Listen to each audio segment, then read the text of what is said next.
뉴스 정면 승부.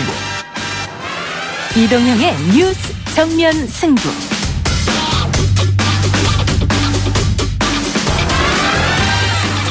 청취자 여러분 안녕하십니까, 이동형입니다.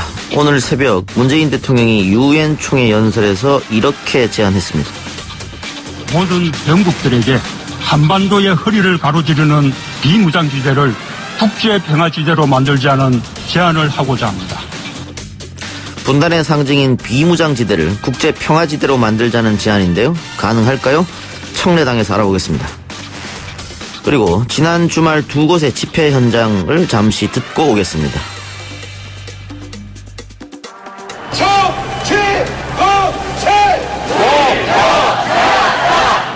검경수사권 조정할 거 국민들이 국회의원 잘 뽑아서 통과시킬 거고, 저절로 검찰개혁 국민의힘으로 이뤄낼 테니까 그대로 두어서 되겠습니까? 어제는 검사의 대화라는 걸 했습니다. 검찰개혁 문헌했다고 합니다. 말이나 되는 이야기입니까? 서초동 법원 앞 검찰개혁 촛불 집회 현장과 광화문에서 열린 자유한국당 집회 현장이었습니다. 우리는 왜 지금 다시 검찰개혁을 이야기하고 있을까요? 법정 서유기 서기호 변호사와 신유진 변호사로부터 들어보겠습니다. 당면하여 우리는 개성공업지구에 진출하였던 남측 기업인들이 어려운 사정과 민족의 명산을 찾아보고 싶어하는 남녘동포들의 소망을 헤아려 아무런 전제 조건이나 대가 없이 개성공업지구와 금강산 관광을 재개할 용의가 있습니다. 김정은 북한 국무위원장 신년사 중 일부였습니다. 개성공단과 금강산 관광 재개에 대한 내용이었죠.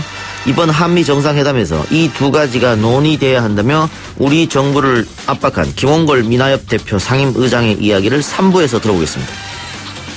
다행인 게 현대주주가 예산에서는 그다음에 목표할 돈을 보셨잖아요. 그분이 최대 주주시래요. 익성 주주시잖아요. 익성 부사장과 조국 법무부 장관의 오촌 조카가 통화한 내용입니다. 한겨레 TV에서 김한 기자가 공개한 음성 변조 녹취록인데요. 조 장관 가족과 사모펀드를 둘러싼 의혹을 팩트체크 해보겠습니다. 9월 25일 수요일 이동의 뉴스 정면 승부 시작합니다.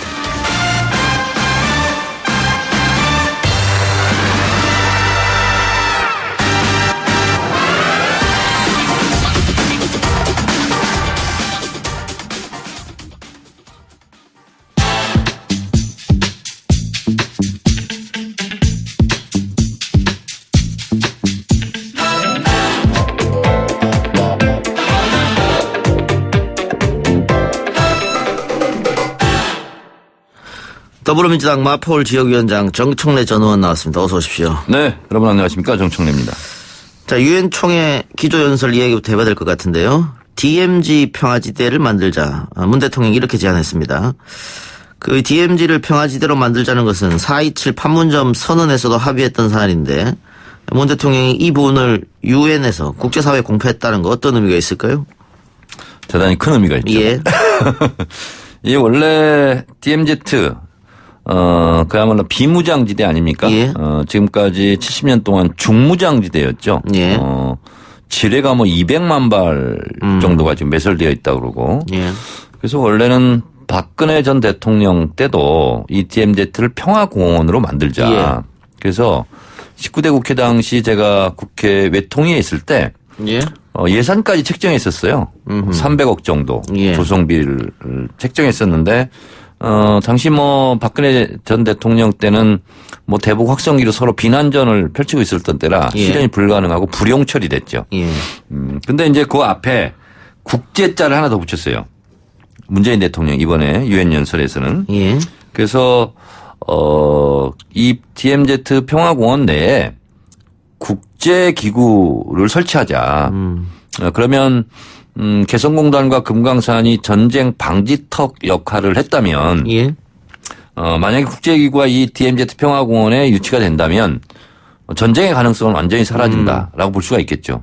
지금 전 세계에서 관광객들도 많이 오고 가고 할 수 있겠네요. 그렇습니다. 지금 우리가 무슨 테마 기획 여행 이런 데 가보면 텔레비전 다큐 프로그램 보면 아마존에 인간의 발길이 한 번도 닿지 않은 곳이 있다 이렇게 되는데 예. 사실 그렇지는 않고 실제로 인간의 발길이 닿지 않는 곳 70년 동안 DMZ가 세계 유일한 장소거든요. 예. 그래서 아마 엄청난 관광 수요가 있을 것 같고 그리고 이 생태 평화공원을 조성함으로써 실제로 여기 뭐 고라니들도 많이 자라고 있고 그래서 그야말로 천혜의 관광 자원이 될 것 같고 무엇보다 중요한 것은 DMZ의 평화공원이 조성된다는 것은 DMZ 내에 중무장화되어 있던 지금도 집이 철수하고 있고 하고 있지만 실제로 남북의 대치 무력이 각각 후방으로 다 후방 배치된다는 뜻이거든요. 예. 그래서 전쟁의 가능성을 없애고 그 공간에 평화의 공원을 세운다는 것은 뭐 대단히 큰 의미가 있겠죠. 전쟁 위험을 제거, 평화의 발판 뭐 이런 의미가 있겠는데 네네. 일단 지뢰 제거부터 해야겠네요. 지뢰 제거부터 해야 됩니다. 예. 그 원래 남북한이 동시에 하기로 했는데 북한이 응하지 않았지 않습니까? 이제 북미 관계가 잘 풀리면 당장 지뢰 발굴 그리고 공동 유해 발굴 뭐 이런 걸 하면서 서로 이제 대화도 많이 하고 군인들끼리 악수도 하고 이러면서 이제 전쟁의 기운은 사라지겠죠. 예. 그래서 저는 이 문재인 대통령의 하자마자 그 신베를린 선언이 있지 않았습니까? 예. 그게 보면 거기에서 그때 5가지를 천명한 것을 예. 뭐 한반도 비핵화, 평화지대 뭐 건설 뭐 이런 거 있잖아요. 예. 평화협정 이런 것이 지금 어떻게 보면 신베를린 정책 발표할 때 했던 내용 그 기제대로 그대로 지금 가고 있습니다. 일관성이 있습니다. 또 문 대통령이 토마스 바흐 IOC 위원장을 만나서 2020년 도쿄올림픽에 남북 공동 진출 추진하겠다 그런 이야기도 했고 또 일본 경제 보복으로 인해 도쿄올림픽 보이콧 뭐 이런 이야기도 있었습니다. 근데 시간이 얼마 없거든요, 지금. 남북 공동 진출이 가능할까요, 올림픽? 네, 이것은 이제 대의 명분상은 크게 이제 의미가 있고 가치가 있는데 지난번 평창 올림픽 때도 단일팀 구성을 하게 되면 그동안 피땀 흘려서 국가대표 선발전에서 뽑혔던 우리 선수들이 또 피해도 볼 수 있다. 그래서 상당히 그때 젊은 층에서 비판 여론이 셌었죠. 예. 그래서 그런 부분까지 다 감안을 하려면 좀 장기적으로 이게 좀 준비해야 되는데 당장 코앞에 닥쳤죠. 그래서 이것도 충분한 뭐랄까 대국민 설득이라고 볼까요? 이해를 좀 구해야 될 문제인 것 그런 게 같습니다. 필요하다. 이해. 또 국정원이 2, 3주 내 북미 실무 협상이 이루어질 것이다 이런 얘기했고 또 하나 그 김정은 위원장이 11월에 부산에서 열리는 한 아세안 특별 정상회의에 참석할 가능성도 있다. 이건 그야말로 이제 조심스러운 가능성인데 예. 저도 국회 정보위를 해봐서 아는데 예. 국정원장이 이렇게 확정적으로 얘기를 잘 안 하거든요. 예. 가능성 얘기를 하는 것조차 그러니까요. 굉장히 말을 아끼고 대체적으로 확인해 줄 수 없다. 예. 뭐 이렇게 보통 답변을 하는데 가능성이 있다 이렇게 얘기를 한 거거든요. 예. 그 점만 본다면 상당히 뭔가 지금 진척이 되고 있거나 남과 북이 지금 물밑 대화를 하고 있지 않을까 이런 생각이 좀 드는데 예.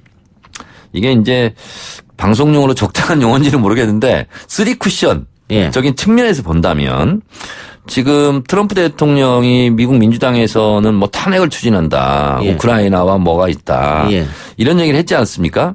이것이 오히려 트럼프 대통령으로서는 북미 정상회담을 빨리 열고 예.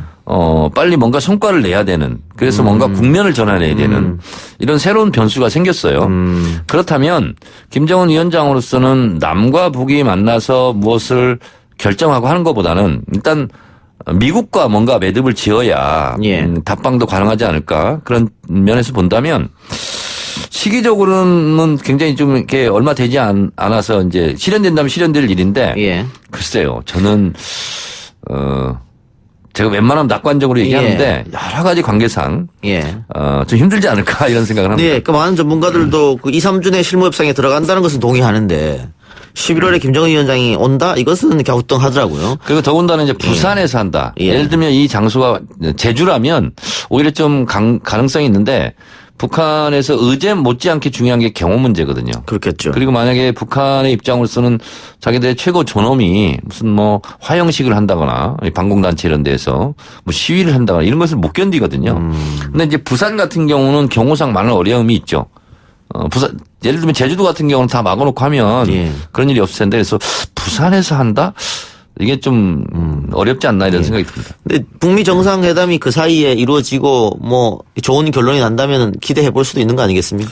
근데 그러기엔 너무나 촉박한 시간이에요. 예. 벌써 지금 이제 9월도 다가고 10월인데 11월에 이 행사가 있는데 실무 협상하고 또 북미 정상회담하고 또 답방하고 이러기에는 좀 너무 촉박한 시간이죠. 예. 근데 어쨌든 2, 3주 내에 북미 실무협상이 들어간다는 건 10월 달에 들어간다 이렇게 보면 되겠네요.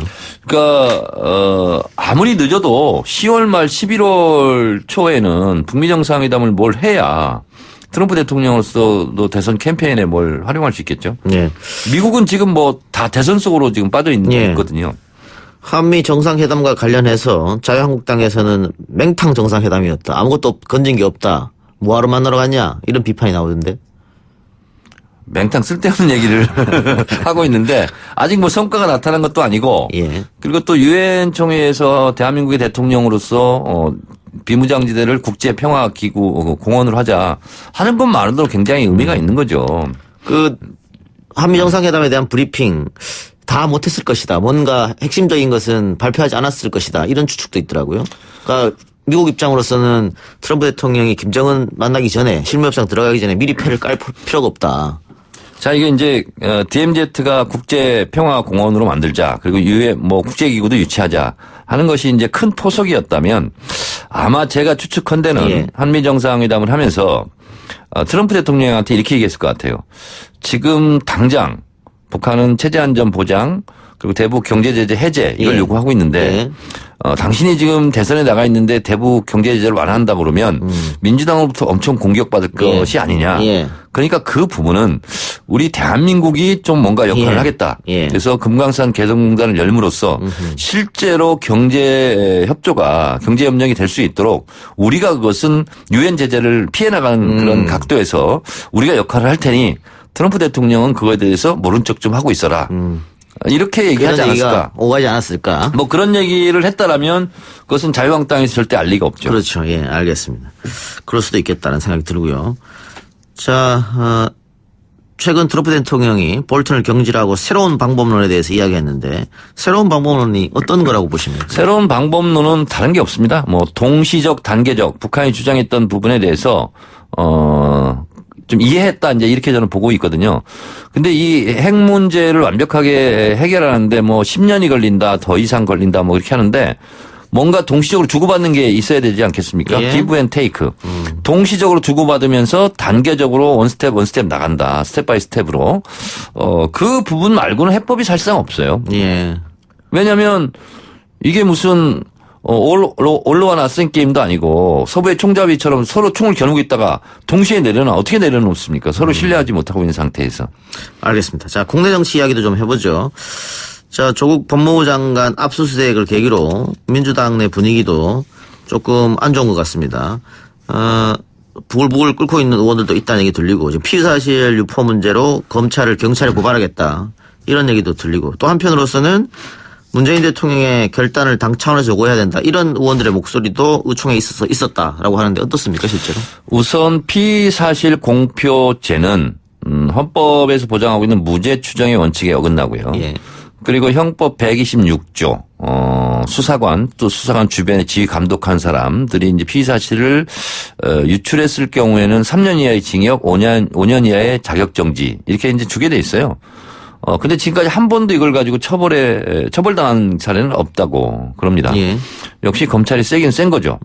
근데 이번 조국 장관 관련해서 검찰이 아니라면 알 수 없는 그런 내용들이 언론에 보도되는 걸 보면서 이거는 검찰이 의도적으로 흘린 거 아니냐. 일단 이것이 이제 정황이에요 지금까지.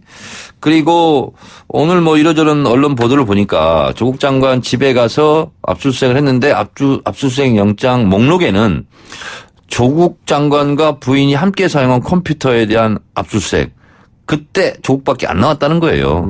근데 이제 만약에 그렇다면 조국 장관의 압수수색 목록이 조국 장관이 함께 사용했던 컴퓨터라면 근데 조국 장관 집을 압수수색함으로써 조국 장관이 뭔가 혐의가 큰 거에 있는 것처럼 지금 이미지가 돼 있는 거 아닙니까?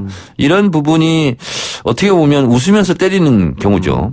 그래서 제가 봤을 때는 이 부분에 대해서는 과도하다 이런 부분이 이제 저희 당내에서도 이제 팽배한 게 사실이고 그러나 제가 취재한 결과 의총에서 조국 장관이 물러나야 된다. 이런 얘기를 한 사람은 없는 걸로 예. 알고 있습니다. 알겠습니다. 이거 어떻게 결론이 날까요? 지금 검찰도 사활을 걸고 수사를 하고 있는 것 같고 또 정부 여당 청와대 조국 장관도 마찬가지입니다만 여기서 물러나면 안 된다 이런 생각을 갖고 있는 것 같거든요. 결과 여부를 떠나서 예. 조국 장관도 엄청나게 지금 뭐 타격을 입었고 본인도 스스로 표현하듯이 만신창이가 됐다 이렇게 얘기를 하고 있지 않습니까? 검찰 윤석열 총장조차도 결과 여부를 떠나서 어떻게 보면 엄청나게 회복하기 어려운 그런 예. 상처를 받고 있지 않나. 예. 그리고 대검찰청에 지금 뭐 수만의 시민들이 계속 모이고 있지 않습니까? 예. 이번 주 토요일 날도 또 모인다는데 윤석열 총장으로서는 여러 가지 만감이 교차할 것 같아요. 예. 박근혜 국정농단 사건 때 특검할 때는 이렇게 국민들로부터 엄청난 지지를 받다가 예. 지금에서는 또 그 반대 상황을 지금 내몰리고 있는 거 아닙니까? 예. 누가 봐도 과도한 것 같습니다. 이게 지금 그 여론조사 흐름을 봐도 검찰 수사가 과도하다는 의견이 높게 나왔습니다. 최근 조사에서. 그러니까 이게 얼마나 엄청나게 무지막지한 수사냐면 최순실 국정농단 사건 때 투입된 검사가 24명, 예. 이번에 조국 장관 수사는 40명, 예. 그리고 압수수색은 79군데. 이거 뭐 단군 이래 최대 압박 수사인 것 같아요. 예. 근데 과연 아이들 개인 자기소개서 뭐 인턴 표창장. 활동, 예. 표창장 이게 무슨 예. 이렇게 대형 무슨 게이트처럼 하고 있죠. 게이트처럼 이렇게 할 사안이냐. 그러니까 조국 후보 임명을 찬성하지 않는 국민이 여론조사로서는 높지만 해도 너무한다. 수사가 예. 너무 과도하다. 예. 하는 것도 국민 과반수가 예. 좀 높지 않습니까? 그게 검찰도 위기다 이런 생각이 듭니다. 어제 저희 방송에 출연한 진성준 전 의원 그리고 어제 알릴레오 방송에서 유시민 작가 검찰이 수사에서 아무것도 나오지 않다거나 정경심 교수를 구속 영장을 신청했는데 기각당하거나 이럴 경우에는 윤석열 총장이 책임을 져야 된다 이렇게 얘기했는데 동의하십니까? 본인들이 만약에 구속영장을 청구했는데 근데 기각이 됐다. 뭐 어떻게든 책임을 져야 되지 않을까요? 어떤 식으로라도. 네네. 예. 우리가 엄청난 또 여론의 역풍을 맞을 텐데. 예. 그리고 기소를 할 때부터 좀 무리한 기소였다. 이런 얘기가 있지 않았습니까? 예. 예. 어쨌든, 조국 논란, 뭐 이런 걸로 지금, 정치권이 또 한 번 세게 붙는 그런 모양새인데, 뭐 국회 일정 자체를 자유한국당에서 보이콧하거나 이러진 않겠죠? 지금은 어쨌든 내달 2일부터 예. 국정감사가 이제 시작이 되는데 뭐 또 조국 국정감사죠. 예, 지금 조국 장관 관련된 사람들을 국정감사장에서 증인으로 세우겠다. 이게 자유한국당 작전인 것 같고 민주당은 또 맞불른 것 같아요. 그러면 나경원 원내대표의 아들 의혹 뭐 이런 것 증인 세우겠다 이렇게. 자 이제 조국 장관 수사는 어느 정도 이제 언젠가는 마무리되지 않겠습니까? 예. 그러면 그 칼끝은 자유한국당을 향하죠. 패스트트랙 수사가 패스트트랙에 타게 되고 예. 그리고 나경원 원내대표 아들 제일 논문 저자 의혹도 이미 고발된 상태예요. 예. 그러니까 조국 장관 같은 경우도 자유한국당이 고발한 걸 가지고 즉각 수사에 착수하지 않았습니까? 이제 이 수사가 어느 정도 마무리되면 그 인력 그대로 자유한국당 패스트트랙 나경원 원내대표 자녀 제일 논문 저자 의혹 이 부분에 이제 또 수사가 갈 것이고 뭐 조국 장관 한 대로 한다면 나경원 원내대표 자택 압수수색도 하지 않을까요? 그래요. 알겠습니다. 이게 참 쉽지 않네요. 네. 정치라는 게. 알겠습니다. 우리 정청래 의원과는 오늘 여기까지만 듣고 다음 주 뵙겠습니다. 수고하셨습니다. 네, 고맙습니다. 네, 정청래 전원 보내드리고 1부 순서 마치겠습니다. 2부 법정서유기 서기호 신유진 변호사와 함께 돌아오겠습니다.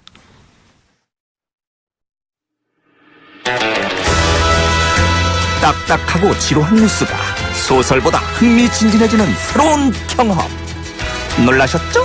이것이 바로 이동준의 뉴스 정면 승부.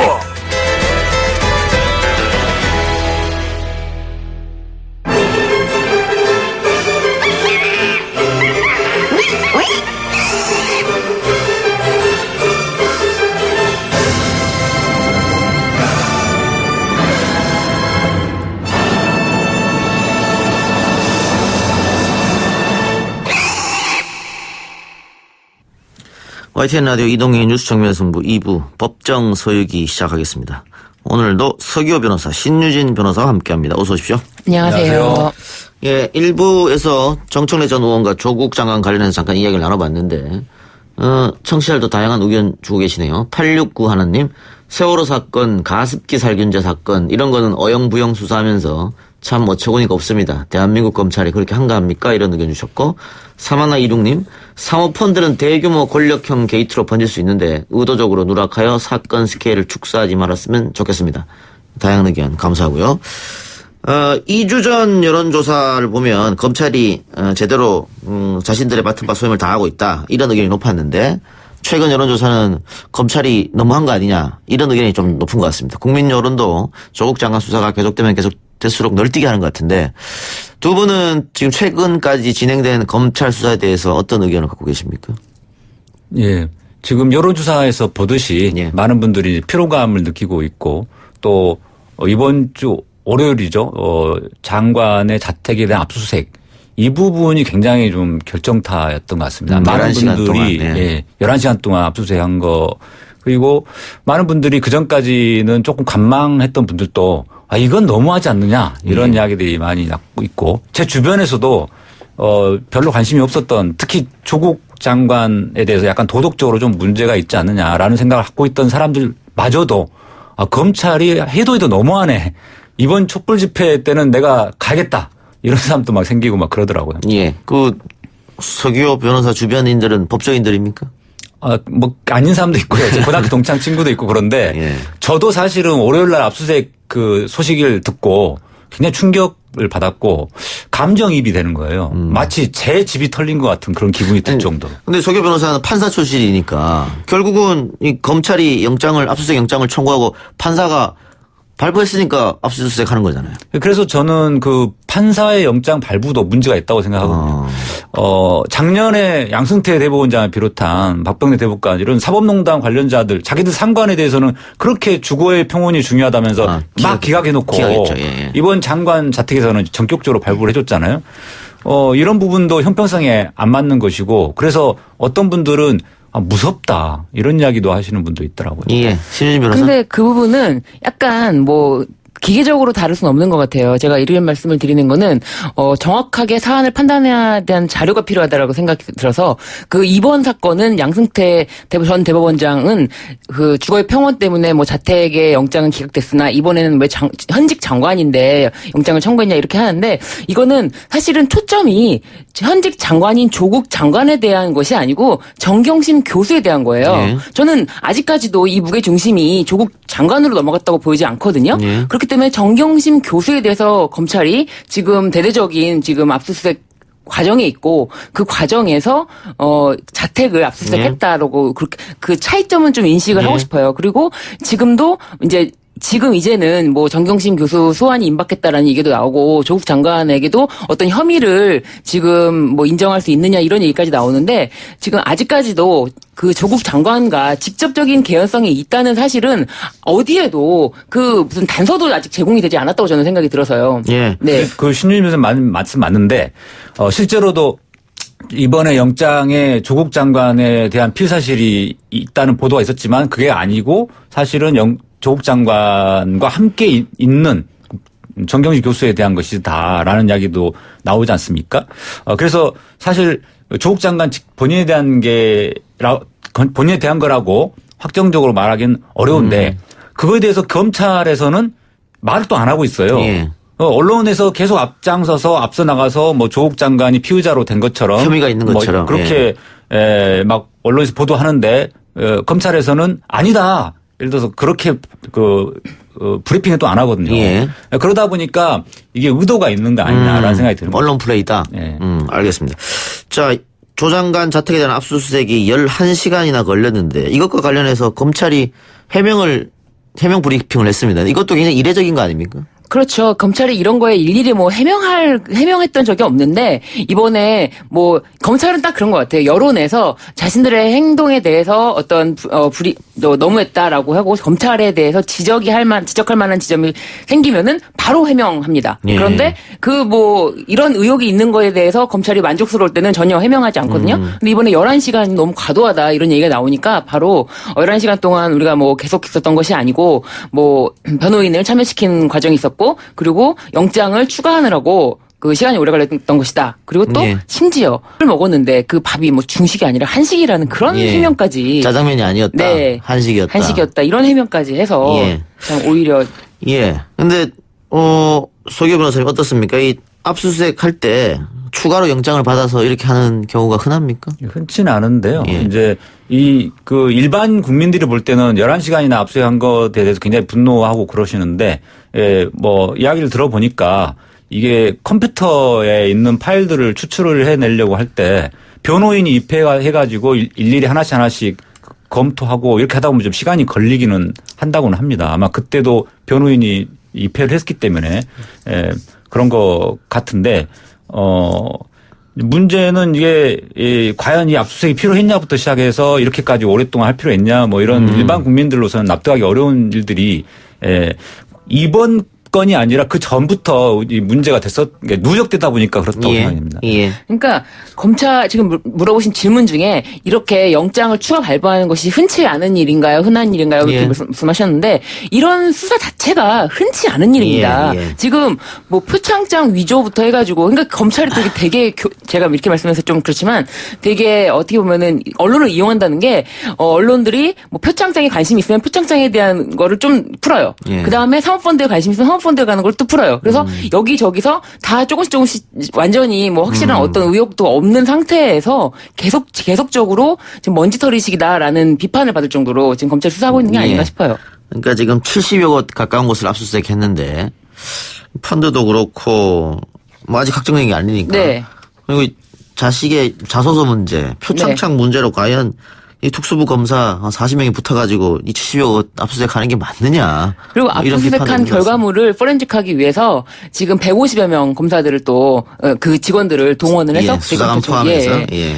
동원을 해서 지금 검찰 조사한다고 합니다. 자, 조국 법무장관의 아들도 지금 검찰에 소환돼서 조사를 받았습니다. 딸도 두 번째 그렇죠. 소환 조사를 받았고 아들에게는 검찰이 어떤 거를 이야기를 했을까요? 네, 서울대 공익인권법센터 인턴 증명서 허위 발급하고 동양대 수료증 표창장 위조 혐의에 대해서 조사를 했을 텐데요. 뭐 이런 증명서 허위 발급한 것을 또 사용했는지 이런 부분에 대해서 뭐 집중적으로 질문을 했을 것이라고 보여져요. 예. 자, 결국은 검찰은 뭐 기소를 하기 위해 존재하는 집단이기도 하기 때문에 기소를 할 것이다. 특히 정 교수 쪽을 뭐 표창장 건으로 기소가 지금 돼 있는 상태고요. 네. 구속영장을 청구할 것이다. 뭐 이런 이야기도 나오는데 어떻게 보십니까? 지금 검찰이 이 수사를 처음에 애시당초에 시작한 목적과 그 배경들을 보면은 그야말로 정경 교수에 대한 구속영장 청구, 그다음에 조국 장관 본인에 대한 기소 이거를 목표로 지금 달려고 있거든요. 그렇기 때문에 특수부 검사들의 성향이 한번 딱 목표를 물면 계속 놓지 않는 그런 게 있고, 또 지금 현재 이 조국 장관의 낙마를 목표로 계속 이렇게 달려왔는데 특별한 성과 없이 조국 장관을 기소하지 않고 정경심 교수에서도 영장을 청구하지 않으면 또 자한당 쪽에서 또 그걸 문제 삼아서 편파 수사다, 봐주기 수사다 이러면서 특검 이야기도 나올 수도 있기 때문에 지금 검찰로서는 어떻게든 그 목표를 이루려고 엮어가지고 여러 가지 정황사실들을 모아서 공범이다 뭐 이런 식으로 할 것 같고요. 그다음에 처음에 이 수사가 이제 압수수색 되고 있을 때 법조계 주변에서는 이런 이야기가 돌았었어요. 사모펀드에서 뭔가 나올 것이다. 예. 사모펀드 부분이 마침 이제 조국 장관이 민정수석으로 임명된 시점 그 무렵에 벌어진 거기 때문에 약간 권력형 비리가 있을 수 있다. 저도 그렇게 들었었는데 막상 이제 사모펀드에서 뭔가 잘 안 나오는 것 같으니까 지금 이 표창장 이전에 이쪽에도 집중하는 거 아닌가 이런 생각이 들거든요. 예. 저는 이 검찰의 지금 수사 방식이 뭐 제가 지금 하는 말은 아니지만 있던 말이지만 그 메시지 공격이 안 될 때는 메신저로 공격하라 이런 말이 있지 않습니까? 근데 지금 그 부분에 거의 다 있다. 뭐 그렇다라고 정확하게 말씀드리기는 어렵고요. 다 있다라는 생각이 들어요. 왜냐하면 이 검찰 개혁이라는 과제의 완수 이게 지금 현 정권의 가장 큰 하나의 또 이슈 아니었습니까? 그리고 또 조국 장관이 임명된 그 배경에는 검찰 개혁이었고요. 그 검찰 개혁 관련해서 검찰이 지금 이 정도 상황에 이르면은 메신저 공격에 충실히 하고 있다라는 그런 지점에 좀 다 있지 않나 생각이 들어요. 예. 자, 그 정 교수를 공개 소환한다. 뭐 이런 얘기도 지금 흘러나오고 있는데 소환하겠죠, 소환은. 근데 뭐 공개냐 비공개냐 뭐 그런 네. 부분도 있겠습니다만은 언제쯤 소환하느냐, 또 어떻게 소환하느냐, 또 결과는 어떻게 될 것이냐. 뭐 영장이 청구됐는데 뭐 기각이 된다면은 검찰이 후폭풍을 맞을 것이다. 뭐 이런 얘기도 있어요. 소환 시기는 뭐 무조건 빨리 한다고 되는 게 아니기 때문에 검찰에서도 최대한 그 어느 정도 기소할 수 있는 정도 수준, 영장 청구할 수 있는 수준까지 됐을 때 자기들 내부 기준으로 봤을 때요. 그때 소환할 거라고 생각이 들고요. 언론에서는 계속 뭐 마침 소환이 임박한 것처럼 자꾸 보도가 되는데 예. 점점 점점 늦어지고 있거든요. 당초의 언론 보도 시점과 달리 조금씩 늦어지고 있는 것은 그만큼 이것을 혐의를 엮어가지고 영장 청구만 정도 수준이 아직은 안 되고 있기 때문에 아니냐라는 생각이 들고 뭐 공개할 거냐 비공개할 거냐 이렇게 마치 뭐 고민하고 있는 모양새를 취하고 있지만 뭐 기본적으로는 공개하는 쪽으로 하려고 할 겁니다. 이 수사 자체가 망신주기 수사가 목적이고 그렇게 해서 조국 장관으로 하여금 사퇴하도록 압력을 넣는 게 목적이다 보니까 당연히 공개 수사를 하려고 할 거라고 저는 생각합니다. 저는 원칙적으로 이제 검찰이 수사를 할 때는 공소 제기 후 수사는 불가능합니다. 왜냐하면 그 다음에는 대등한 위치에서 피고인의 방어권을 보장되어야 되기 때문에. 예. 그런데 이 사건은 뭐 사문서 위조로 먼저 기소를 해놓고 그 다음에 다른 사건 아직 뭐 이거는 공소 시효 때문에 그렇다라고 하고 다른 사건에 대해서 계속 지금 한 달여를 지금 계속 수사를 하면서 아직까지 소환 조사를 한 번도 안 했어요. 예. 근데 소환 조사를 지금 이 시점에서 다른 사건으로 하는 것조차도 피고인의 방어권 측면에서도 좀 불리한 점이 많지 않나 좀 그런 생각이 들어요. 예. 지금 그 서 변호사가 이야기한 대로라면 검찰이 정 교수 구속, 조 장관 기소 이런 큰 그림을 그리고 있다고 하는 건데 네. 지금 보도 내용으로 나온 것만 봤을 때는 조 장관의 혐의가 지금 없거든요. 조 장관을 어떤 혐의로 기소를 한다는 겁니까? 그러니까 이제 언론 보도에서는 그 자본시장법 위반에 대한 공범, 그다음에 공직자윤리법 뭐 그런 것들을 제시하고 예. 있고 또 뭐 증거 위조 이야기도 나왔는데요. 예. 사모펀드 운영 보고서에 블라인드 펀드 조항이 없었는데 그걸 추가해달라고 했다.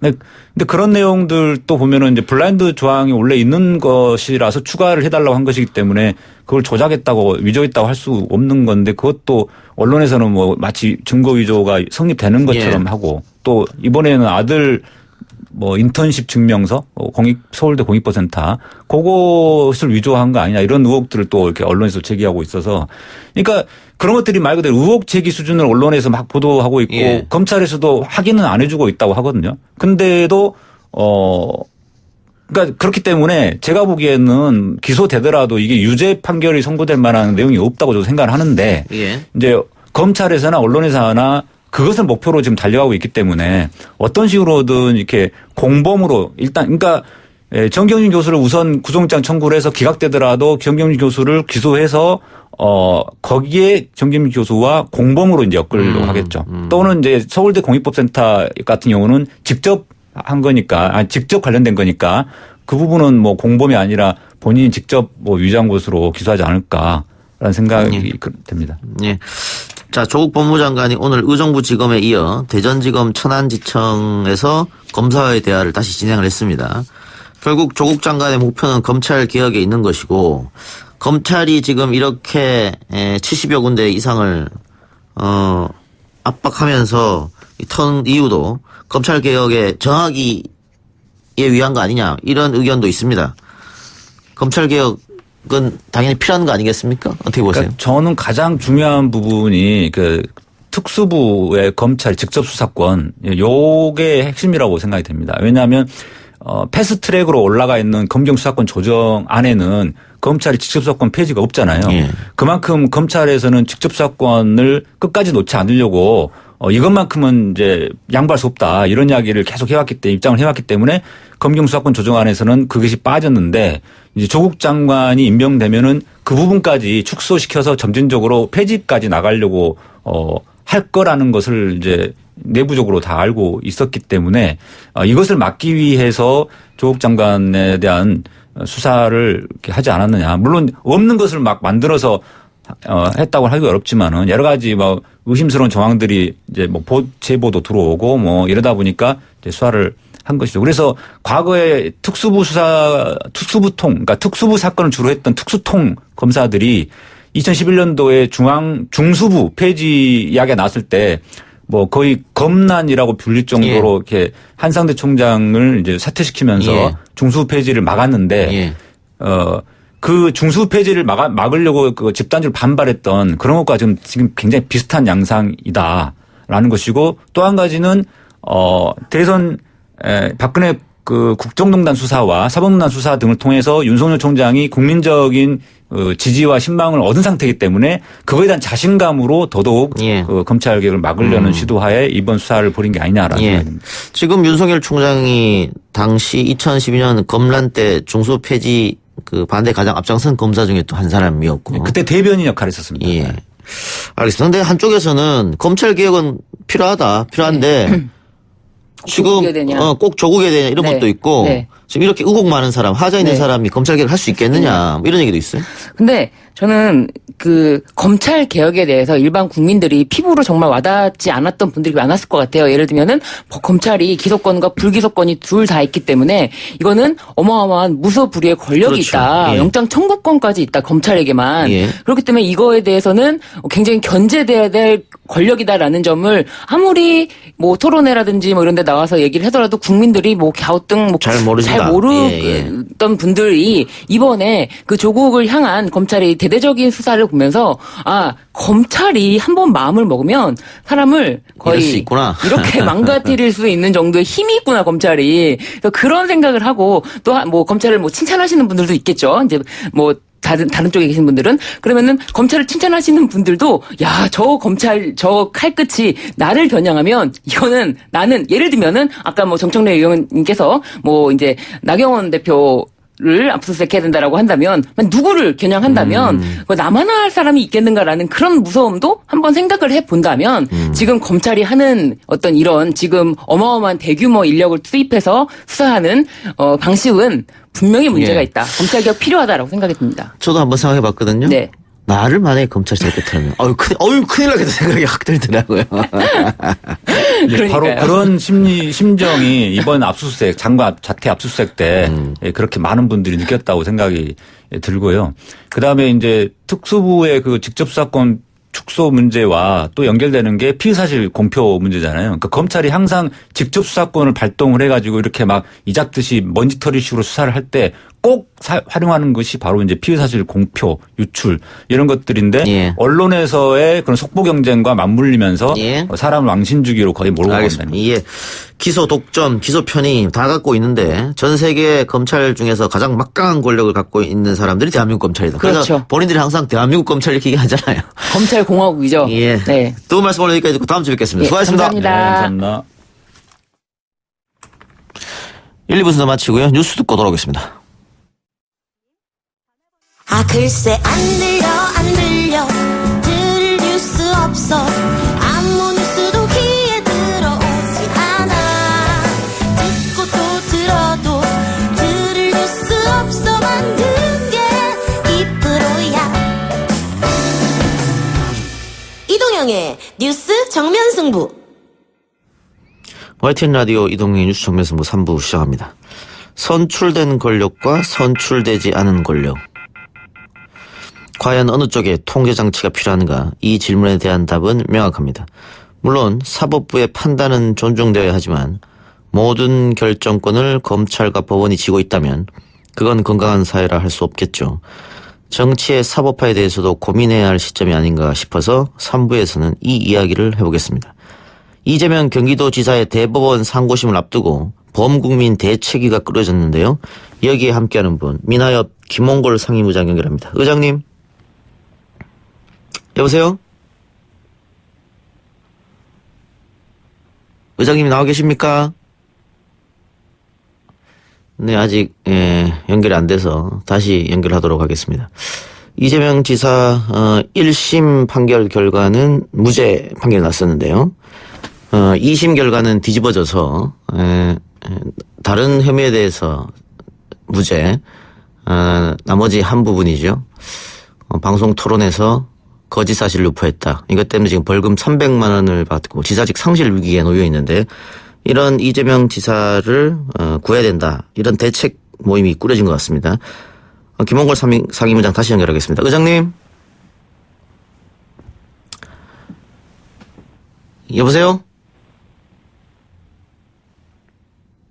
예. 연결이 됐다가 안 됐다가 그러는 모양이에요. 네. 다시 한번 연결 한번 해보도록 하고요. 예. 의장님 연결됐으면 말씀하시죠. 예. 김홍걸입니다. 예. 자, 오늘 대책위가 꾸려졌고요. 정치권, 원로, 유명인사 많은 분들이 참여한 걸로 아는데 어떤 분들이 어떻게 모이게 된 겁니까?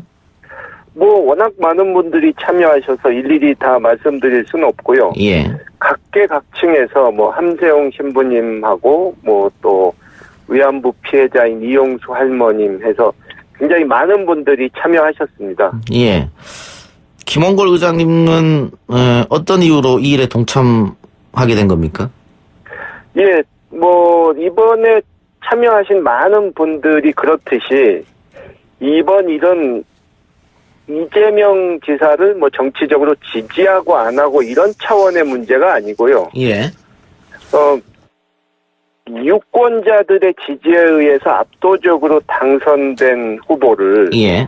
이제 선거 결과에 승복을 안고 사소한 것을 시비해서 경찰, 검찰에 넘기고 결국 법원의 칼날 앞에서 정치인의 운명을 좌우하게 된 그런 상황.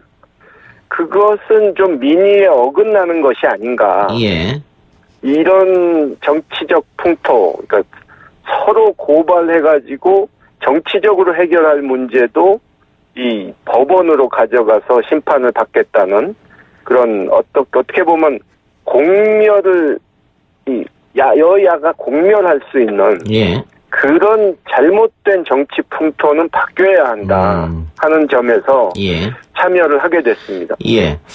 그 최종 결정이 법원으로 가면서 유권자들의 선택이 무의미하게 돼버렸다 이런 말씀인 것 같은데요. 예, 그렇죠. 지금 이재명 지사 재판 결과가 1심에서는 4가지 혐의가 모두 무죄, 2심에서도 혐의가 거의 다 무죄가 났고 다만 강제진단 사건과 관련해서 선거방송 토론회에서 발언한 것은 허위사실이다 해서 벌금 300만 원 받았는데 이 판결에 대해서도 납득하지 못하겠다 이런 생각이시죠? 그렇죠. 선거 때 이 상대의 공격에 답변을 하다 보면 이 내용을 일일이 상세히 설명을 못하고 간략하게 답변을 하다 보면 좀 뜻이 왜곡돼서 들릴 수도 있는데 예. 그것을 일일이 다 시비하다 보면 사실 무사할 정치인이 몇이나 되겠습니까? 예. 그런 점에서 이런 식의 정치는 이제 그만해야 된다 예. 하는 것이죠. 예. 법원에서도 좀 현명한 판단을 내려주기를 바랍니다. TV 토론의 특성을 법원이 무시한 게 아닌가. 그리고 지금 허위사실 공표는 귀에 걸면 귀걸이, 코에 걸면 코리가 될 수 있고 그렇기 때문에 지난 총선 때 당선자 중 16명이 허위사실 공표 혐의로 법원에 갔습니다만은 이 중에서 당선 무효형이 선고된 사람이 한 명도 없거든요. 그런 부분을 이번 2심 재판부가 간과하지 않았느냐 아마 이런 이야기인 것 같습니다. 알겠습니다. 그렇죠. 예. 큰 비리를 저지르지 않은 이상은 예. 유권자들의 판단을 존중해 줘야 한다는 것이죠. 그 과거에는 선거 전에 치열하게 고소고발전 하다가 선거가 끝나면은 승복하고 고소고발 취하하고 이 법원으로 끝까지 몰고 가는 이런 사건은 잘 없었지 않습니까? 결국은 정치권이 이런 정치에서 해결을 많이 했는데 지금은 그게 아닌 것 같아요. 예, 정치권 분위기가 점점 험악해져 가는데 예. 이런 식으로 고소 고발을 남발하고 그것이 또 이제 검찰 이 사법부에서 이 또 어떻게 보면 악용이 되고 예. 그래서 정치인의 운명이 법원에서 다 결정이 나는 이런 것은 상당히 정치권 전체에 부정적인 영향을 주고 정치 불신만 심화시키는 거죠. 예. 최근에 아주대 이국정 교수가 이재명 지사를 위하는 탄원서를 써서 대법원에 제출했다가 이재명 지사 반대파, 정치적 반대파로부터 곤욕을 치른 일이 있었는데 김원걸 의장님도 어쨌든 지금 정치권 안에 들어와 계시니까 이런 후폭풍에 대해서는 걱정이 없으세요? 저는 좀 전에 말씀드린 대로 제 소신에 따라서 하는 것이기 때문에 예. 단 이것은 이재명 지사 개인에 대한 지지를 하고 안 하고 예. 그런 문제가 아니고 원칙의 문제이기 때문에 별로 그런 부분은 걱정하지 않습니다. 예. 이 대책위가 꾸려졌고 지금 기자회견도 예정돼 있다고 제가 들었는데 혹시 언제입니까? 일단 오늘 기자들 앞에서 성명을 발표했고요. 오늘요? 예. 아마 그 날짜가 정해질 텐데 이제 많은 분들이 더 참여를 하실 것이고 예. 국회에서도 추가로 많은 의원들이 참여할 것으로 알고 있습니다. 예. 최근 의장님 희망을 위한 방걸음 책 내셨는데 보통 정치인들이 총선 앞두고 책 이렇게 내면 총선 나가는 것 아니냐 이렇게 말들 많은데 계획 있으십니까? 글쎄요. 이 책 내용을 보신 분들은 아시겠지만 예. 전혀 선거용 책이 아닙니다. 아, 그랬습니까? 예. 오래 전부터 이렇게 준비를 했던 내용이고요. 예. 네, 대부분이 다 이 남북 교류의 중요성, 한반도 평화의 중요성을 국민들이 다 함께 한번 같이 생각해 보자는 뜻에서 낸 책입니다. 예. 이재명 지사 건에 대해서 하나만 더 묻고 다른 걸로 넘어가겠습니다. 자, 이제 대법원 판결이 아마 올해 안에는 결론이 날 텐데 어떻게 의장님이 생각하신 대로 그렇게 판결이 날 것 같습니까? 예, 얼마 전에 이제 국정농단 사건에 대한 재판도 대법원에서 많은 사람들이 이제 재벌에 대한 이 판결을 과연 예전과 달리 다르게 내릴 수 있겠느냐 하는 그 부분을 염려를 했었는데, 예. 상당히 올바른 판단을 보여주셔가지고 사법부 신뢰 회복을 하는데 좀 도움이 되지 않았습니까? 예. 근데 이번에도 좀 대법원에서 합리적이고 현명한 이런 판결을 내려주실 걸로 저는 기대합니다. 예. 자, 급박하게 돌아가는 한반도 상황 관련해서도 질문 드리겠습니다. 지난 23일이죠. 김원걸 의장이 성명을 내고 이번 한미 정상회담에서 개성공단과 금강산 관광에 관한 논의가 있어야 한다 이런 얘기를 했고 이해찬 민주당 대표도 경제가 지금 좋지 않기 때문에 개성공단을 빨리 열어야 되지 않겠느냐 이런 얘기를 했습니다. 그런데 이번 한미 정상회담에서 그 얘기는 아직 나오진 않은 것 같습니다. 발표하지 않은 거에 있을 수도 있겠습니다만은 겉으로 봐서는 나오지 않은 것 같거든요. 어떻게 보세요? 예, 이번 정상회담 내용 자체는 우리가 정확한 건 알 수가 없는데 예. 이번에 거론이 안 됐다 하더라도 남북관계 발전 그리고 그것을 활용해서 북미관계 개선과 비핵화 진전을 이루기 위해서는 금강산과 개성공단 문제에 있어서는 우리가 좀 더 적극적으로 나설 필요가 있다고 생각합니다. 예. 지금 북미 관계가 잘 풀린다 하더라도 우리가 어떤 주도적인 역할을 하지 못한다면은 나중에 우리의 역할을 제대로 인정받을 수도 또 우리 국익을 지킬 수도 없는 구경꾼 신세가 될 수도 있기 때문에 지금 정말 좀 각오를 단단히 하고 분발해야 될 시기라고 생각합니다. 예. 북한도 이 개성공단과 금강산 관광 문제에 대해서 우리 정부의 불만이 조금 많이 있는 것 같습니다. 한국 정부가 하면 할 수 있는 것인데 계속 미국 눈치를 보는 거 아니냐. 어떻게 의장님도 같은 생각이십니까? 예, 그런 부분이 일리가 있죠. 제가 듣기로는 2, 3년 전에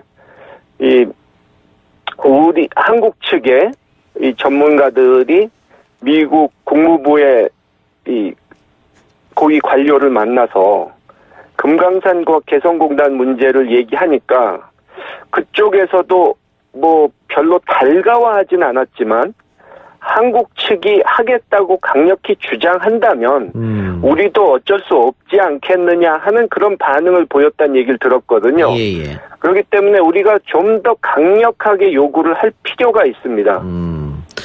제가 그 정세현 장관한테 듣기로 김대중 대통령 때 관료들이 미국에 좀 양해를 구해야 된다는 의견을 피력했는데 김대중 대통령이 그 건에 대해서는 우리가 그냥 하면 된다 해서 밀어붙였던 그런 전례가 있다고 얘기를 했었거든요. 그렇게 했었으면 어땠을까? 그런 아쉬움이 지금 남아 계신 거죠. 그 당시에 이 금강산의 경우를 보면은 당시 임동원 외교안보 수석께서 저희 아버님께 이제 귀뜸은 해드렸지만 자신이 앞장서서 모든 잘못되면 모든 책임을 자신이 다 지겠다는 그런 각오로 밀어붙였기 때문에 가능했던 것이거든요. 예. 그렇기 때문에 지금의 외교 안보 당국자들도 예. 뭔가 좀 적극적인 이 자세를 보여줘야 되지 않을까 생각합니다. 예. 북미 3차 북미 정상회담 의장님께서 당연히 열릴 거라고 보실 텐데 대통령은 세계사적 대전환이 될 것이다 이런 이야기를 했습니다. 그런데 어쨌든 1차 북미 정상회담, 2차 북미 정상회담 그렇게 크게 나온 성과는 없다 이렇게 봐야 될 텐데 3차 북미 정상회담은 기대될까요? 아직까지는 3차 회담이 언제 열릴지 이렇게 단언하기가 힘든데 예. 오늘 아침에 보도를 보셨다시피 트럼프 대통령이 지금 위기에 몰리지 않았습니까? 예. 네, 사실 그렇지 않아도 시간이 부족하다고 봤는데 더 이 어려운 상황에 놓였거든요. 예. 그렇기 때문에 지금 트럼프 대통령의 판단이 굉장히 중요합니다. 이 탄핵 위기에 놓였는데 물론 탄핵까지 가지는 않겠지만 굉장히 정치적으로 어려운 상황에 놓일 것이 분명한데 이럴 때 이제 북한 핵 문제가 자기에게 정치적으로 큰 도움이 안 된다고 생각하고 그냥 현상 유지나 해야지 예. 다른 골치 아픈 문제도 많으니까 미뤄놓자 이렇게 나올 수도 있고 지금 이렇게 안 좋은 상황에서 북한이 만약에 더 이상 기대를 안 하겠다 이러면서 내년에 다시 이 ICBM을 쏴대는 상황이 되면 자기에게 치명적일 수도 있으니까 지금 서둘러야겠다 이렇게 판단할 수도 있는 건데 과연 트럼프 대통령이 어떤 판단을 할지 굉장히 지금 중요한 시기입니다. 예. 최근에 아베가 조건 없이 김정은 위원장을 만날 생각이 있다 이런 얘기도 했고 최근 북한이 3국에서 일본 측과 만나서 평양 원산 구간에 일본의 고속철 신칸센을 놔달라 그런 제안을 했다는 보도가 있었습니다. 만약 북한 시장이 개방이 되면 북미 협상이 잘 이루어져 가지고 미국, 중국, 일본 이런 강대국들이 다 뛰어들 텐데 그럴 때 우리가 소외되는 것 아니냐 이런 주장도 있거든요. 미리 좀 우리가 준비를 해야 되지 않느냐. 예. 제가 전에부터 계속 얘기를 해왔는데요. 예. 예전과 달리, 그러니까 2000년대 초중반과 달리 북한은 자기들이 이제 개방되고 외자 유치를 하게 됐을 때 예. 한국에만 그렇게 기대를 하지는 않습니다. 예. 오히려 중국이나 일본 같은 데서 쉽게 자본을 유치할 수 있다고 믿고 있습니다. 그게 그리고 현실이고요. 그렇기 때문에 우리가 같은 동포니까 무조건 우리에게 우선권을 주겠지 하고 생각한다는 그거는 착각입니다. 우리가 그러니까 중국, 일본 그런 이 강대국들의 자본력을 우리가 정면 승부에서는 이길 수가 없거든요. 예. 그러니까 남북이 다 윈윈할 수 있는 맞춤형 솔루션을 내놓지 못하면은 예. 북방 경제가 현실화 되더라도 우리가 구경꾼 신세가 될 수도 있는 겁니다. 미리미리 준비를 좀 해야겠군요. 예, 그렇습니다. 예, 알겠습니다. 의장님 오늘 말씀 감사합니다. 예, 감사합니다. 예, 지금까지 민하협 김홍걸 상임의장이었습니다. 3부 수사 마치고요. 4부 팩트 진검 승부 트루맨으로 돌아오겠습니다. 뉴스 신동 이 작가와 함께하는 비포장 뉴스 해학 뉴스 정면 승부.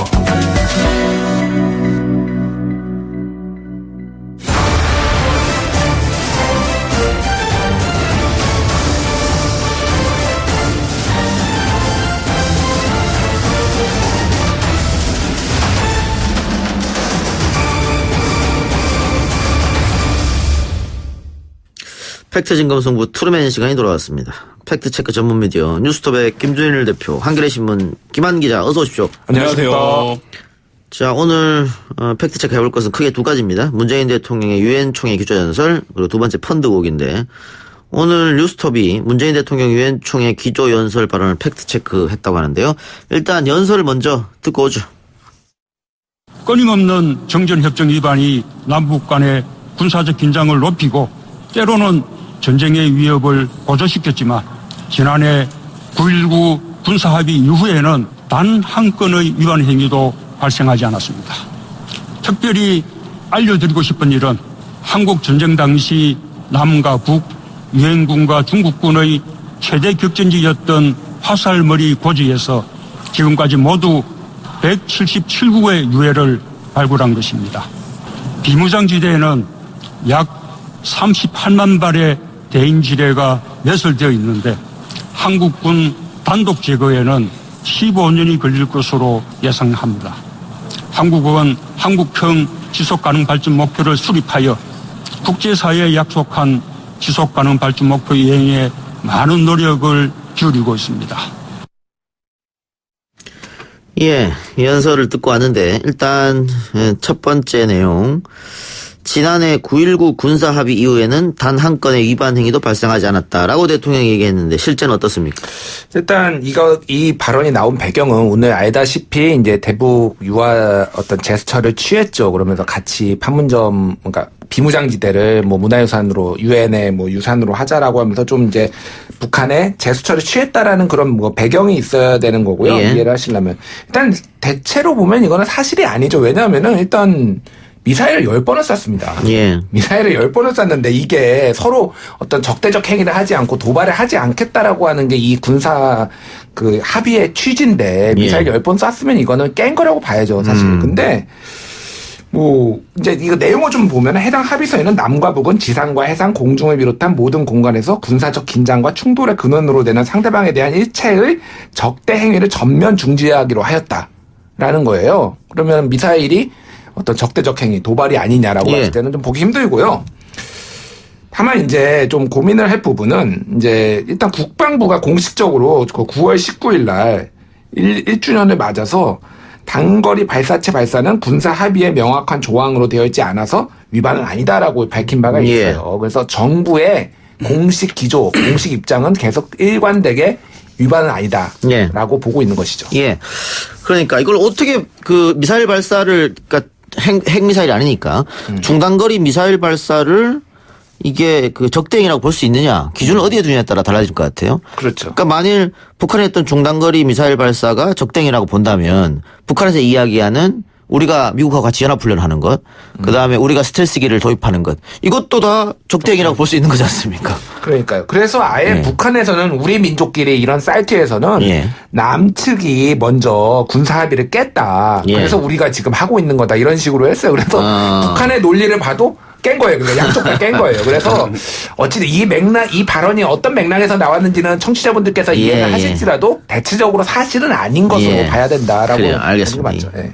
그러니까 하여튼 우리 국방부 기준으로 봤을 때는 대통령의 발언이 틀리지 않은 것이지만 다른 기준으로 보면 또 그렇지 않을 수가 있다, 이런 말씀이죠. 그렇죠. 예. 자, 두 번째 발언. 한국 전쟁 당시 남과 북, 유엔군과 중국군의 최대 격전지였던 화살머리 고지에서 177구의 유해를 발굴했다. 이건 맞습니까? 예, 이거는 뭐 사실이고요. 뭐 여러 군데에서 나왔어요. 그래서 이제 남북이 같이 이제 전쟁의 상흔을 치유하고 이제 공동으로 복원하는 차원에서 이제 유해를 발굴을 했는데 여기서 뭐 프랑스군도 나오고 영국군도 나오고 미군도 나오고 다양한 군인이 나왔고 170여 구 정도 나왔고요. 그래서 뭐 이거는 이것도 역시 남북 화해를 강조하는 차원에서 나왔고 이거는 사실인 것으로 확인이 됐습니다. 예. 또 하나. 비무장지대에는 38만 발의 대인지뢰가 매설되어 있고 한국군 단독 제거에는 15년이 걸린다. 그러니까 정확하게 지뢰가 몇 개가 매설되어 있는지 아무도 알 수 없죠. 네. 이거는 그러니까 각자의 기준으로 이런저런 뭐 추측과 통계가 있었는데 이거는 어디서 나왔냐면은 죄송합니다.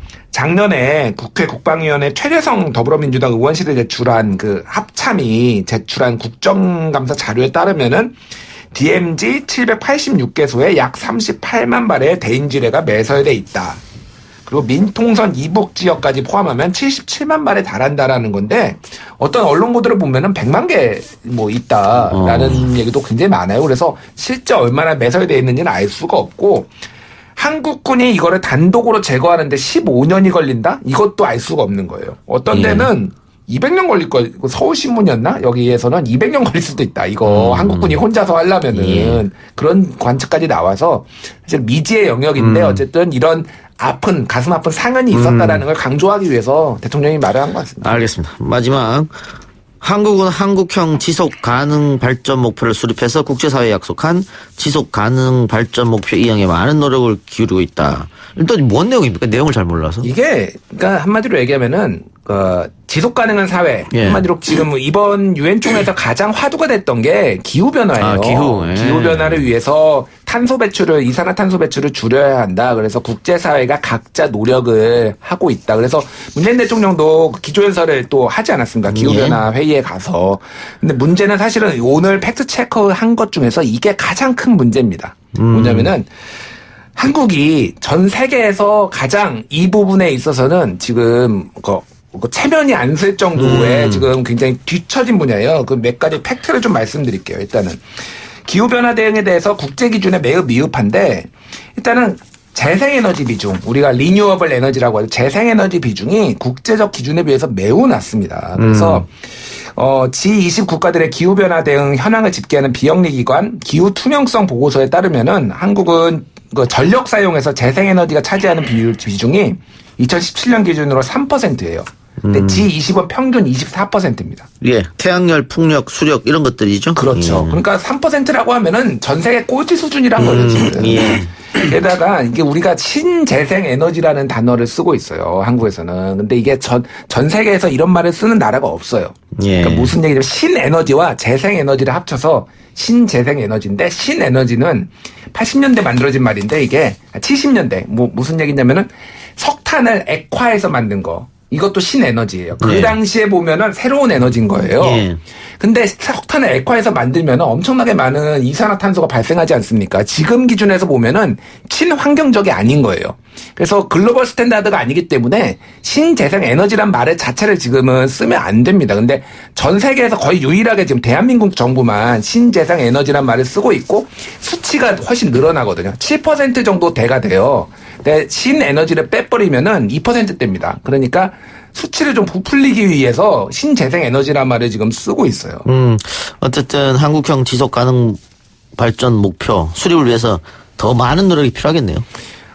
지금 국제사회가 지금 어느 정도로 움직이고 있냐면은 이번에 기후협약에서 프랑스나 이런 독일은 몇 년까지 몇 % 감축하겠다. 이런 구체적인 목표까지 지금 제시를 했어요. 그래서 이번에 그 이름 갑자기 생각이 안 나네요. 그 16세 소녀. 그분이 그 얘기를 했잖아요. 그러면서 이제 우리가 절체절명의 위기다라는 거를 각국들이 좀 적극적으로 보여주는데 대한민국은 그런 부분에 있어서는 굉장히 좀 미온적으로 하고 탈원전이 지금 진행되고 있다라고 하지만은 원전 비중이 줄지가 않았습니다. 실제로는. 그래서 알겠습니다. 한국은 지금 갈 길이 굉장히 멀어요. 그 부분. 자, 그리고 또 하나 팩트체크할 건 조국 펀드. 익성 펀드라고도 하는데 펀드 의혹입니다. 김한 기자가 열심히 취재 중이고 또 특종도 했다는 얘기가 들리던데. 네, 이 녹취록을 입수해서 저희가 보도를 했습니다. 녹취록 입수 전문가입니까? 아니 제가 한 건 아니고요. 후배가 같이 진행을 했는데 어쨌든 제가 이 얘기를 많이 하고 있습니다. 자, 익성 부사장과 조국 장관 오촌 조카의 통화 내용이 있다고 하는데 일단 들어보고 오겠습니다. 이제는 지금 해주는데, 무슨 얘기 다 드렸어요. 일단은 이제 얘기 나갔던 이제 국도대대로 일단 끌고 가시는 게 맞겠다고 설명을 드려갖고, 중간에 처리할 수 있는 게 있으면 처리하라고 얘기를 하셨고, 다행히 좀 잠깐 뭉뚱 뛰어나 계셨잖아요. 말씀드린 게 다행인 게, 현대 주주가 예산에서 대상이 필요할 동안 돈을 보시는 사장님이시잖아요. 그분이 최대 주주시래요. 우선 익성 주주시잖아요. 그분 입장에서 선택 안 할 이유가 없는 거죠. 고관계 바로 얘기 주셨고, 12월 달까지 일단 하루를 한번 잡아가지고, 자꾸 이제 불협합이 나니까, 지금 저는 이제 3년 후에 하자고 계속 얘기를 드렸는데 일단 나를 짜라고 얘기를 하시더라고요. 네, 듣고 왔는데요. 네. 우리 지금 청취자들도 하나도 못 알아듣겠습니다. 해석 좀 해주세요. 번역. 예, 음성 변조가 돼서 지금 못 알아듣겠는데. 이 내용은 이런 겁니다. 이제 방금 익성 그 부사장이, 이하무개 부사장이 그 조국 장관의 오촌 조건에 전화를 겁니다. 그래서 방금 회장님하고 지금 헤어졌다. 얘기를 다 드렸다. 그래서 그 구도대로 끌고 가는 게 맞겠다고 설명을 드려놨고 중간에 처리할 수 있는 일 있으면 처리하라고 하셨다. 이렇게 얘기를 합니다. 그러면서 이제 투자 관계에 관련된 얘기를 해요. 투자 관계도 잠깐 운 띄우라고 그러지 않았냐. 그래서 내가 그 얘기 했다. 투자 관계 얘기. 그랬더니 제 안에 얘기했던 사람이 마침 그 익성 주주다. 그러니까 그분은 투자를 안 할 이유가 없다. 이렇게 얘기를 해요. 그래서 그러면서 이제 뭐라고 얘기하냐면 회장님이 12월 달까지 일단 안을 짜보라고 했다. 그리고 자기가 이제 이렇게 얘기했다는 거죠. 상장 후에 하자고 계속 얘기를 드렸는데 일단은 안을 짜라고 얘기를 했다. 이렇게 얘기를 합니다. 그래서 이게 무슨 얘기냐면 일단 이 통화 녹취 시점은 2015년 9월 달입니다. 그러니까 코링크피가 2016년 2월 달에 설립이 되는데요. 그 한 4, 5개월 전에 익성 회장에게 보고를 하고 재가를 통해서 12월까지 안을 마련해 보라 이런 지시를 받고 일단 이 코링크피를 준비를 했다라는 것을 이제 설명하고 있고요. 그럼 코링크피를 실질적으로 만든 사람은 익성 회장이다 이렇게 봐도 되겠네요. 네, 지시, 그러니까 설립 지시를 익성 회장이 이제 한 부분이고요. 여기서 당시 시점을 좀 이해하실 필요가 있는데. 그 당시는 익성이 직상장을 추진하고 있을 때입니다. 그래서 이제 이 부사장이 뭐라고 얘기를 하는 거냐면 저는 익성 먼저 상장을 하고 나중에 그 익성의 성장 가능성이 높은 회사에 투자를 해서 합병을 하는 그 사모펀드를 나중에 추진하자 이렇게 얘기를 듣는데 회장님께서 그냥 구도대로 끌고 가라고 한다. 처음 우리가 생각했던 대로 이렇게 얘기를 하고 있는 거죠.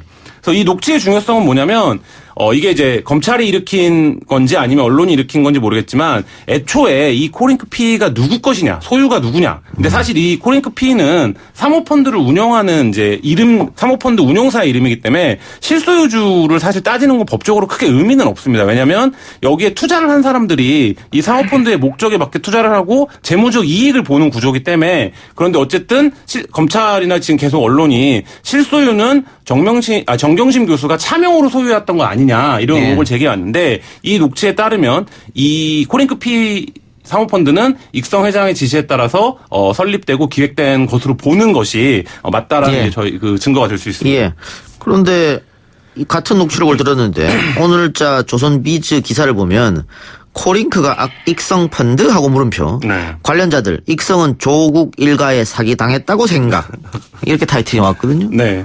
그러니까 뭐 그거는 상당 부분 지금 뭐 어떤 것이 더 전체적인 사실에 가까운지는 뭐 재판에 들어가고 계속적으로 밝혀져야겠지만 지금까지 이제 나왔던 흐름은 이런 거잖아요. 이 사건을 바라보는 흐름은 정경심 교수가 차명으로 이걸 소유해서 설립에도 관여하고 실제 투자도 하고 경영이나 운영에도 들어갔으니까 이것이 자본시장법에서 엄청나게 위법사항을 저지른 것처럼 이제 이해를 프레임이 있었는데 그 프레임에서 최소한 그러니까 예를 들면 그 중간 과정에서 조범동 씨가 어떤 플레이를 했고 어떤 위법이나 부정적 행위를 했는지는 그건 조범동 씨 혐의로 밝혀져야 되는 부분이지만 최소한 이 펀드의 출발 시작점은 그런 이해관계는 아니었다. 이거 이제 설명할 수 있을 것 같습니다. 근데 방금 얘기한 익성은 조국 일가에 사기당했다고 생각한다.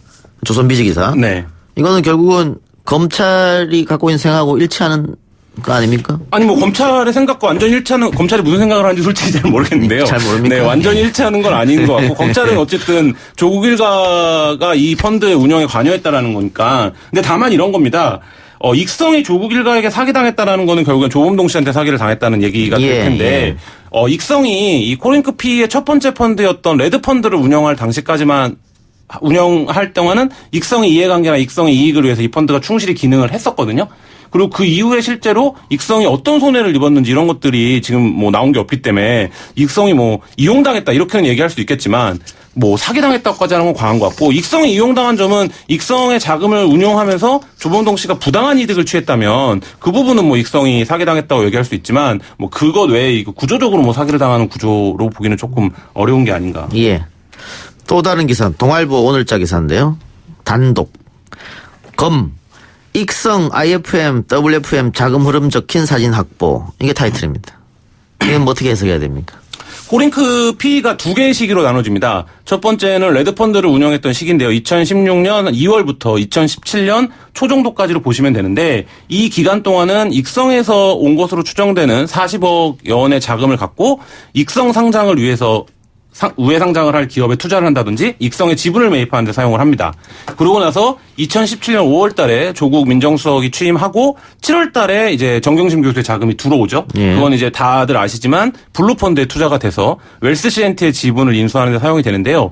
이 시기서부터는 조범동 씨가 좀 뭐라 그럴까요? 더 실질적 대표로 활동을 합니다. 그래서 저희가 인터뷰했던 코링크 관계자들도 그렇게 얘기를 해요. 그러니까 조범동 씨가 위상이 달라졌다. 이 사모펀드 내에서. 그러니까 그 시기 이후에 한 일이 이제 배터리 펀드를 통해서 WFM 지분을 들어가고 익성의 자회사였던 IMFM에 이제 투자를 하고 뭐 이런 이제 관계들이 벌어지는데 이 관계에서 불법적인 자금 흐름이 있었거나 이렇다면 그건 조범동 씨가 주도했을 가능성이 굉장히 높은데요.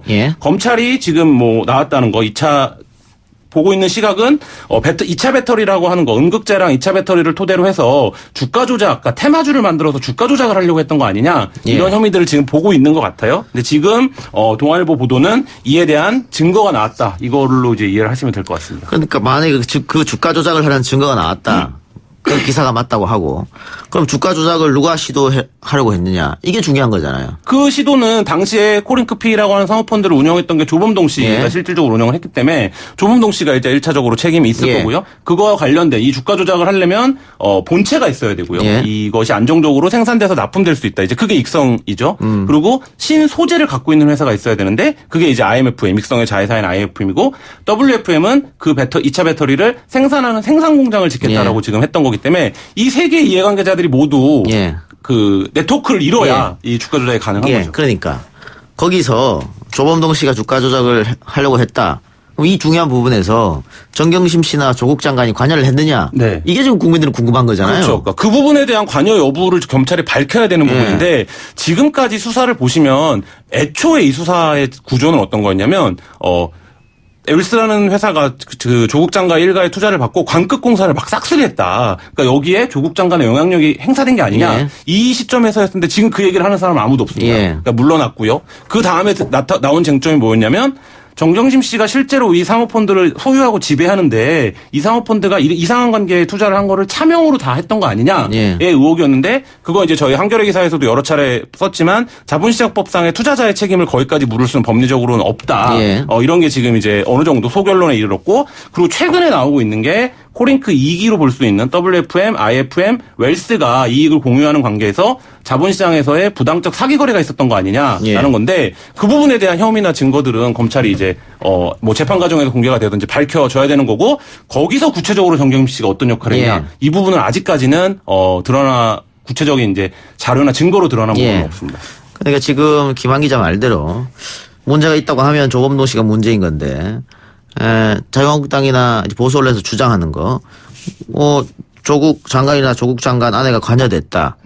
지금 이런 밑으로 기사가 지금 나오고 있잖아요. 근데 그거는 지금 입증된 게 하나도 없다는 말씀이잖아요. 그러니까 그 부분에서 원래 수사가 진행 중이니까 사실 지금 입증이냐 아니냐 뭐 이거를 말할 수 있는 단계가 사실 아니긴 합니다. 그런 부분들이 너무 공공연하게 하나의 프레임으로 다니는 게 문제긴 한데 검찰의 시각은 이거죠. 그러니까 가장 정경심 교수가 큰 투자자였던 건 맞고 물론 더 많은 돈을 넣은 투자자가 있긴 하지만 거기서 실제 오촌 조카가 운영을 했으니 여기서 발생하는 이익을 공유하거나 횡령에 관여했다면 그건 정경심 교수의 책임을 물을 수 있는 부분인데 뭐 이제 그 부분에 대한 것이 어떻게 전개될지는 좀 수사 과정을 지켜봐야 될 것 같습니다. 그러니까 그 이제 재판으로 가게 되면은 이제 그냥 좀 심플하게 우리가 그림을 그려보면은 하나는 조국 장관이 이제 개입을 한 거는 거의 이제 논외일 거예요. 개입은 불가능하고 아마 그런 건 밝혀내지 못하고 인지를 어느 정도까지 했느냐가 하나가 쟁점이 될 수가 있어요. 이제 인지를 하면은 공직자윤리법에 이제 저촉이 될 가능성이 있으니까 이거에 대해서 그런 거에 대해서 그거를 몰랐다고 하면 검찰이 어떻게 밝히냔 말이에요. 그러니까 그거는 증거로 찾는 거죠. 그러니까 제가 뭐 지금 이렇다 저렇다라고 말하는 게 아니라 이제 앞으로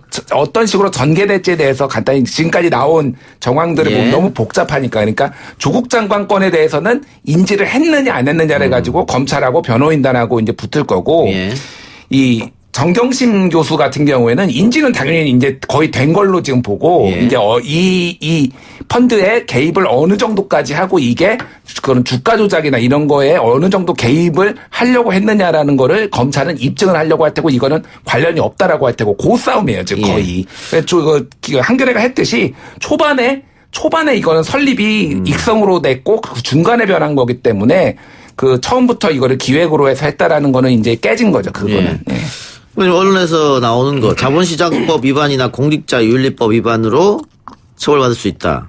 근데 아까 김한 기자 살짝 얘기했습니다만 자본시장법 위반으로 처벌할 가능성이 거의 없어 보이거든요. 거의 없진 않습니다. 왜냐하면 지금 뭐 저희가 단정적으로 얘기하기 어려운 게 자본시장법의 설립과 뭐 그러니까 투자와 소유 문제만 있는 게 아니라 그러니까 부정적 사기거래에 해당하는 행위가 있었을 경우에 아까 이제 그 김준일 기자가 얘기한 대로 그 부분에서 정경심 교수가 관여됐거나 개입이 되어 있다라면 그건 또 다른 문제이기 때문에 자본시장법으로 그러니까 위법 처리될 소지가 아예 없다 이렇게 말하는 거는 지금 단계에서는 단정하기는 좀 어렵고요. 다만 그 얘기를 검찰이 지금까지 주도적으로 안 해왔어요. 왜냐하면 설립만 하면 법리적으로 문제가 있는 것처럼 설명을 해왔는데 이제 그 구조는 지금 아니라는 말씀을 이제 드리는 거고요.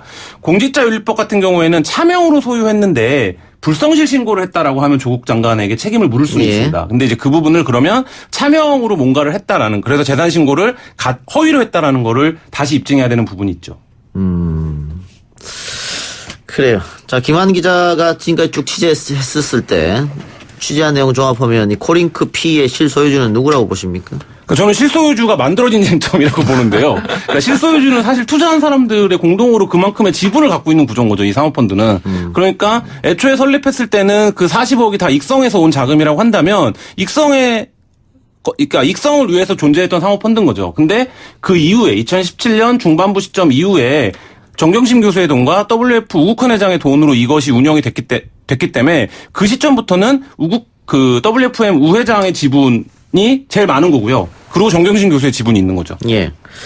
지금 아까도 제가 뭐 단독 이렇게 했습니다만 거의 다 검찰발 기사거든요. 그걸 단독 달고 나오는 건데 기사의 흐름을 보면 처음에 표창장으로 쓱 갔다가 사모펀드로 확 몰렸습니다. 네.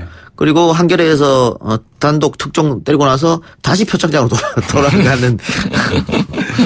네, 검찰은 지금 뭐 수사팀을 3개를 굴리고 있기 때문에, 그러니까 한 팀은 그 입시비리 관련된 팀이 있고, 사모펀드 관련된 팀이 있고, 그 웅동학원과 관련된 팀이 있기 때문에, 그러니까 이제 거기서 각각의 수사팀들이 나오는 결과들이 뭐 그때 필요에 따라서, 그러니까 그런 면에서 보면 검찰이 이 수사에서 굉장히 언론을 신경을 쓰고, 언론의 보도나 이런 것들에서 자기네 수사의 정당성을 항변하기 위한 플레이를 굉장히 많이 하고 있다. 타 수사에 비해서 비교할 수 없을 정도로 그게 높다 이렇게 말할 수 있을 것 같습니다. 지금 정경심 교수는 표창장 위조 문제로 기소가 된 상태고 그럼 사모펀드 문제로 또다시 기소가 될 것 같아 보입니까? 뭐 기소를 지금 안 할 수가 없는 구조고요. 이 수사 구조에서는 당연히 정경심 교수를 보고 수사를 진행해 온 거기 때문에 이 수사에 소결론이 나면 당연히 기소를 할 것으로 보입니다. 구속영장 청구도. 뭐 그 부분은 뭐 속단하기는 이른데 어쨌든 검찰의 수사 구조는 뭐 그만큼의 강도를 갖고는 있습니다. 네, 알겠습니다. 두 말씀 오늘 여기까지 듣겠습니다. 수고하셨습니다. 감사합니다.